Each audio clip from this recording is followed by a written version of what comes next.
तो अरुणिता को आज पवनू के सामने एक लड़के ने प्रपोज किया। भाई साहब, पवनू का चेहरा देखने वाला था बिल्कुल रेड हो गया था।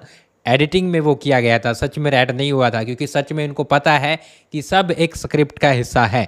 लेकिन यहाँ पर गाइज मैं आपको ये अपडेट पहले ही दे चुका था। मैंने 2 दिन पहले बता दिया था कि शो में ऐसा ऐसा होगा, क्योंकि हमारे है गुप्तचर है वो वहीं पे होते हैं, सब कुछ हमें बताते रहते हैं क्या क्या हुआ। लेकिन एक सीन कट कर दिया जिससे कि सोनी टीवी अब बच गया है।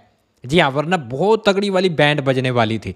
दरअसल जैसे ही वो लड़का बोलता है कि देखो पवनू से अच्छा मैं दिखता हूँ, मेरी हाइट भी है, और इसी बात पर नेहा क्या बोलती है, पवनू की भी अच्छी हाइट है और पवनू को अपनी चेयर पे खड़ी करती है। वो सीन रिकॉर्ड जरूर हुआ है लेकिन उन्होंने कट कर दिया, शो में नहीं आने दिया, एपिसोड में नहीं आने दिया, क्योंकि ये चीज़ अगर आती तो बॉडी शेमिंग में आ जाता और जिसके चलते बड़ा ट्रोल हो जाता सोनी टीवी। लेकिन इन्होंने वो चीज़ निकाल दी, अच्छा किया। और ऐसे में बहुत चीज़ें रिकॉर्ड होती है, बाद में एडिटिंग में वो निकल जाती है। ऐसे में गाइस क्या हुआ कि ये लड़का प्रपोज करने आया था। अरुणिता को भी गुस्सा आता है जब वो बोलता है कि मैं पवनू से अच्छा दिखता हूँ, मेरी पवनू से अच्छी हाइट है। अरुणिता थोड़ा सा मतलब कि अपना चेहरा दूसरी तरफ से कर लेती है, रिएक्शन अलग सा होता है, पवनू का भी होता है, नेहा कक्कड़ भी थोड़ा सा उस तरह से रिएक्शन देती है। और हमें भी गाइज उस टाइम पे बुरा लगा कि भैया अपने पवनू से अच्छा कौन हो सकता है दुनिया में, कोई भी पवनू से अच्छा लड़का मैंने तो ना तो देखा है और ना ही कभी देख पाऊंगा, क्योंकि इतने अच्छे पवनू है, इनोसेंट है। और अरुणिता को पूरी दुनिया ढूंढ ले, पवनू से अच्छा कोई मिल ही सकता है क्या? ऐसा हो ही नहीं सकता। लेकिन यहाँ पर यही चीज़ें होती है।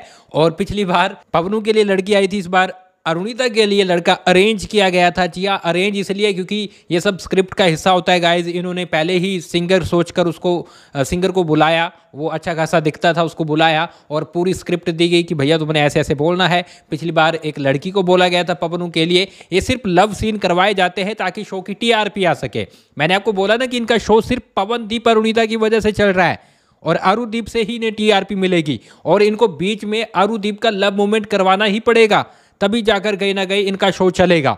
और इसलिए ये लोग करते हैं। और अब तो काफ़ी चीज़ें क्लियर भी दिखने लग गई। जब अरुणिता है उसको भैया बोलती है तो पवनू बहुत ज़्यादा खुश होते हैं। आपने देखी होगी किस तरह से हंस रहे होते हैं। तो इनका तो वो तो रियल है ही, इनका प्यार तो रियल है ही, लेकिन सोनी टीवी उसका यूज़ करके कहीं ना कहीं अपनी टीआरपी बटोरता है।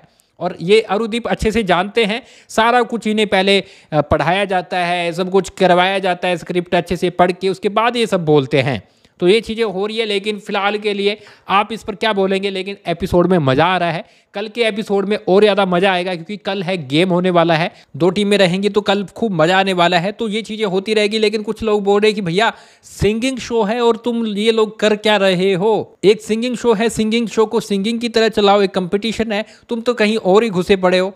लेकिन सबकी अलग अलग थिंकिंग है। लेकिन आप क्या बोलेंगे? लिख डालिए, क्या ये सब हो रहा है आपको अच्छा लग रहा है या फिर ओनली सिंगिंग दिखाई जानी चाहिए?